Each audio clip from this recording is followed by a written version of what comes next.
পরশুরামে গতকালকে বাড়ি বাড়ি গিয়ে হুমকি দিয়ে আসছে, সেটা দানের শীষের মজনু এর বাড়িতে গিয়ে বলা হয়েছে আজকে যদি সমাবেশে আসা না হয়, একটি দলের যে সমাবেশ রয়েছে সেখানে অমুক প্রার্থীর সমাবেশে যদি আসা না হয় 13 তারিখের পরে গিরা ভেঙে ফেলবে, ফাঁ ভেঙে ফেলবে, বাড়িঘরে থাকতে দিবে না। পরশুরাম পৌরসভাতে আমরা প্রশাসনকে জানিয়েছি যাতে সেই দ্রুত যে কাজ এই হুমকি দমকি যারা দিচ্ছে তাদের বিরুদ্ধে যাতে দ্রুত ব্যবস্থা নেওয়া হয়। সাংবাদিকবৃন্দের মাধ্যমে আমরাও জানাচ্ছি যে পরশুরাম পৌরসভাতে এই ন্যাক্কারজনক ঘটনা, এই ভয়ভীতি আতঙ্কে কেউ আতঙ্কিত হবে না।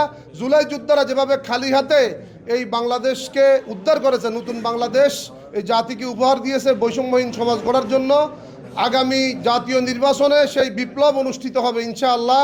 এই চাঁদাবাজদের বিরুদ্ধে, দুর্নীতিবাজ লুটফাটকারীদের বিরুদ্ধে আমরা জামাত ইসলামীর মার্কা হচ্ছে ইগল। যে আমাদের পরশুরামে গতকালকে যেই বাড়ি বাড়ি গিয়ে হুমকি দিয়ে আসছে, সেটা পরশুরামের প্রার্থী মজনু, ওনার সমাবেশ আজকে, সেই সমাবেশে আসার জন্য সরাসরি বাড়ি গিয়ে হুমকি দেওয়া হয়েছে। তার নাম ঠিকানা সহ আমরা প্রশাসনকে জানাইছি ব্যবস্থা নেওয়ার জন্য। মজনু উনি দানের শীষের প্রার্থী উনি ওনার সমাবেশে আসার জন্য হুমকি দিয়ে আসছে বাড়ি বাড়ি যাই।